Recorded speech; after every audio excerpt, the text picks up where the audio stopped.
Okay mga boss, welcome back. At ito may gagawin na naman tayong isa ulit na kapila nakalagay doon. So galing to sa dati ko ng customer. Bali itong mismong amplifier na to ay parang nagawa ko na ata siguro almost 2 taon na nakalipas. Ngayon nagka problema uli. Ito binalik sa akin at papatingnan uli kung ano nangyari. So titingnan natin. Sa pagkakaalam ko dalawang amplifier yung pinagawa sa akin nito hindi ko alam taga Binangonan o taga Taytay. Pero buksan muna natin para makita natin, nakabalot pa kasi. Ito na mga boss yung Concert 502A yan. Ang problema niya, sabi ni Kuya dito, good day Sir Bob. Ang sira po nito ay hindi po gumagana ang balance control at yung bass tumutunog po minsan ng kanya. May kumakaluskos po pag ginagalaw yung bass control na nawawala naman. Kung pwede po pakipalitan na lang. At sa speaker basag ang tunog ng side B, so yung speaker B. At saka sa side A wala pong tunog yung isa. Pakipalitan na lang po kung may dapat palitan. Okay, so maganda yung ganitong customer.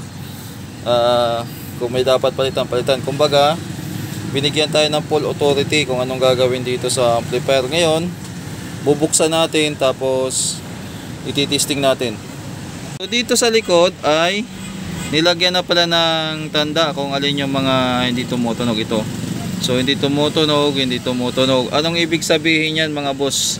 Hindi siya tumutunog kasi sira yung isang channel yan. Sa madaling sabi, sira talaga yung isang channel niya. So magkasama lang yan, nagkakatalo lang yan dahil sa speaker selector, pero isang linya lang yan. So pag nawala yung isang channel ng left, pati itong isa wala din.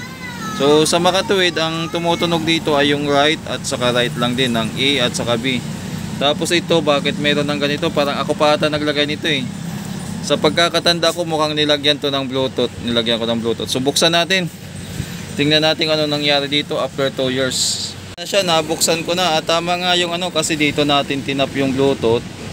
Ayan. So after 2 years hindi naman siya gaanong madumi mga boss. Dito naman maganda pa naman yung mga pyesa niya. Sa tingin ko dito mga potentiometer lang kasi yun ang unang Pero i-testing muna natin para malaman natin kung hindi talaga tumutunog yung left. Tapos i-audio trace na lang natin. So saglit lang, i-prepare ko yung mga pan-testing. Okay, so andito yung speaker natin. Nagkabit tayo sa may ayos muna. Power on na natin. Kung anong sitwasyon. So tumutunog na agad siya kahit naka-off pa yung volume. Yan nakababa yung volume, may sounds na agad siya. Off natin, naka-off yan.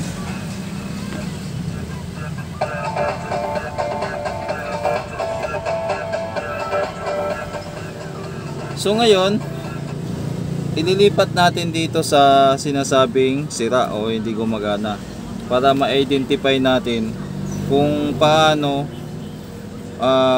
natin ito troubleshoot. Testing muna natin para malaman natin.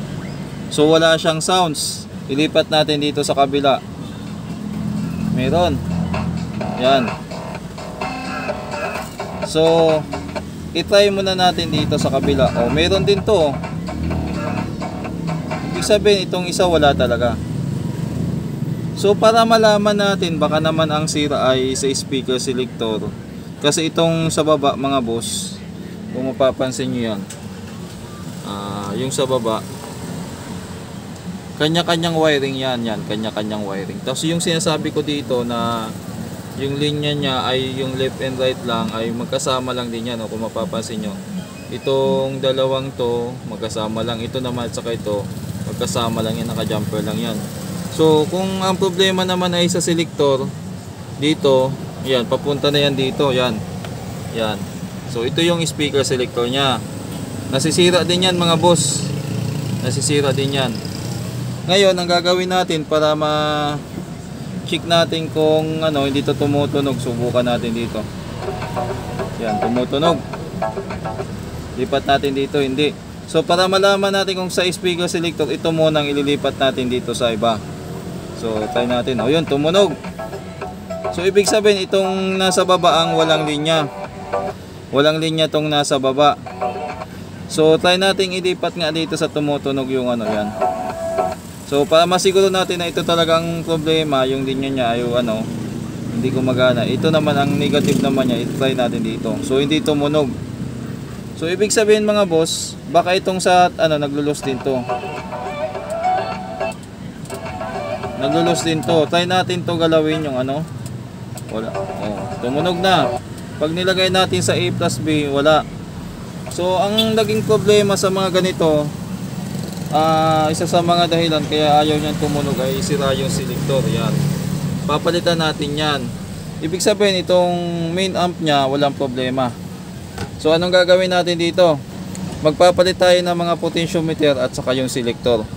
So ganun lang kadali mga boss mag troubleshoot. Basic troubleshooting lang yung ginawa natin. Wala tayong ginamit na tester. Tamang analyze lang. Natumbok agad natin ang pinaka problema. Okay? So kalasin ko na muna to tapos magpalit tayo ng tapos kakalasin ko tong ano. Papakita ko sa inyo kung ano nangyari dyan.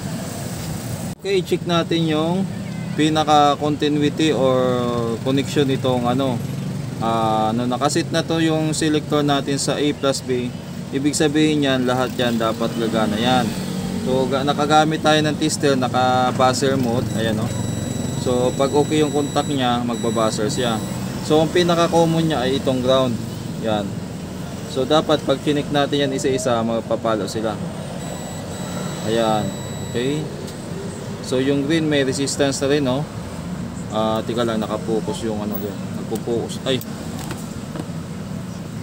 Nagpo-focus sa kamay ko. Lipat natin dito.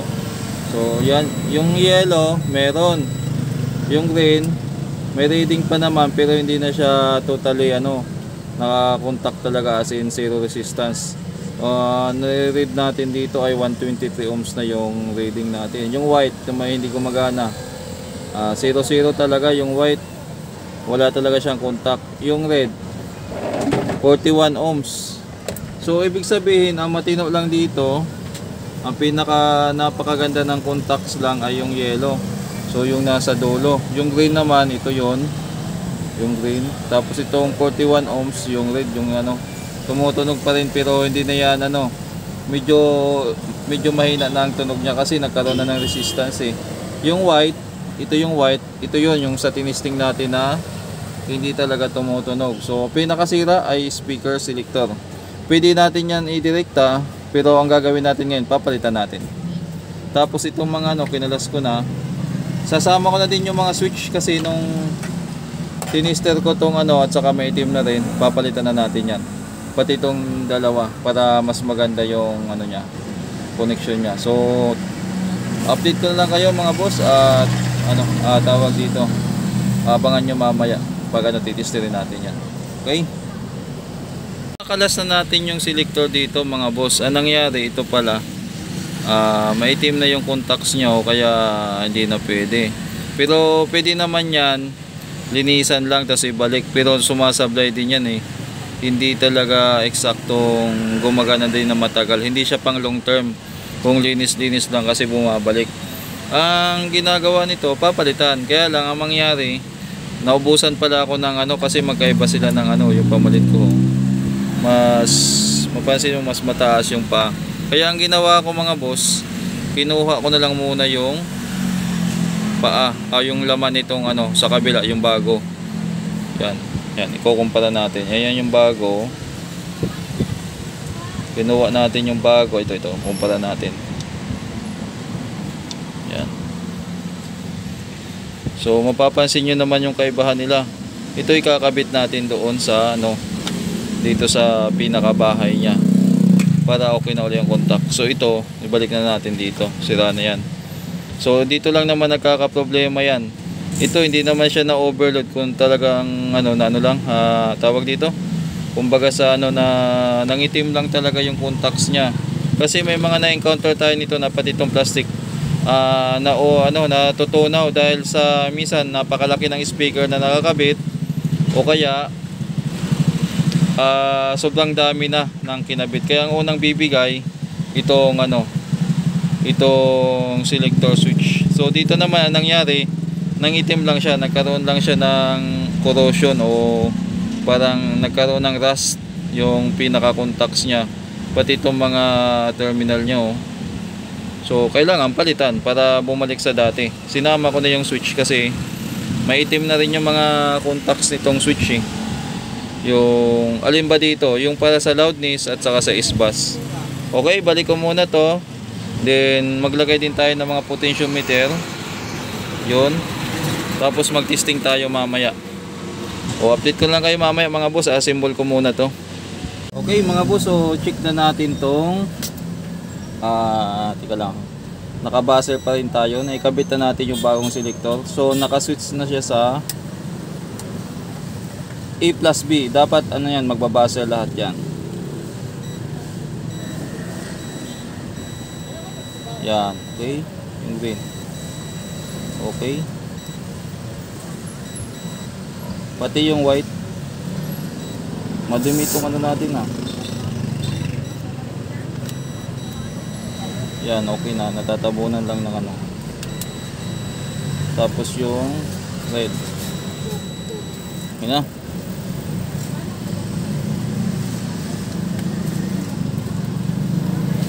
So ano yan, i-testing ko na lang yan mga boss para ano. So dito sa baba naman, nagpalit na rin tayo ng switch dyan at saka mga potentiometer dyan. Ayos na yan. So i-testing na lang natin kung success yung ginawa natin. Okay, mga boss, so ayan na, testing na natin kung effective yung ginawa natin. Nagpalit tayo ng selector. Dito muna tayo paglagay ng ano. So wala na siyang sounds. Oh, bakit wala? Naka-on na ba? Naka-on naman. Bakit walang sounds to? Wala.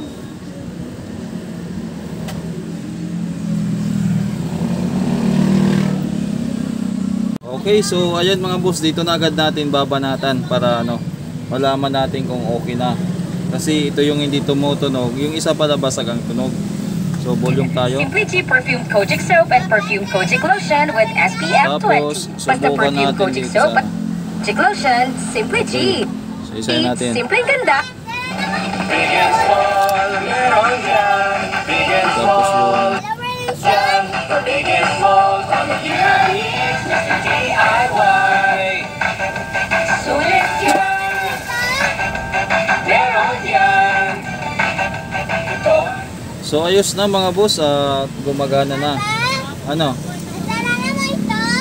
Ha? Galing siya sa pang-issue sa shoe polish. So okay na dito yung ano, yung mga problema dito, okay na. Okay na to mga boss, wala na. So tika lang, nakaano pala ako, naka FM, buti ano Sa inyo na parang tupa. Ngunit buti hindi tawag dito, hindi kanta, copyright sana. Walang tingnan natin sa tugtog. Yan. Okay na. So pwede na natin i-testing yung ano nangyari dito.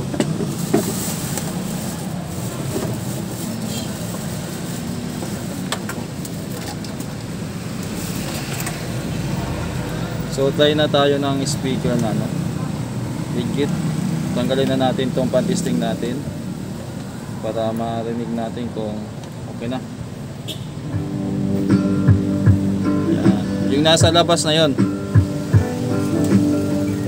Ngayon, chichik ko dito sa harapan yung ano, control niya kung gumagana.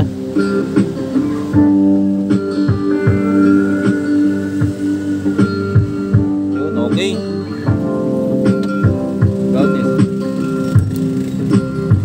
Okay.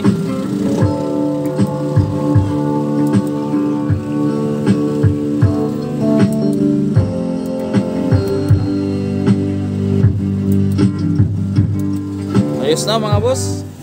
Okay na.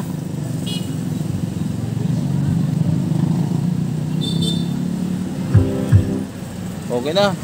Pwede na tong i-release sa customer. So mga boss, hanggang dito na lang yung vlog natin. Maraming salamat sa mga nanood. At sa mga bago natin ditong viewers, maraming salamat. At abang-abang lang kayo, marami pa tayong i-upload. o hindi tayo magsasawang mag-upload. Maraming salamat sa inyo mga boss at God bless po sa ating lahat.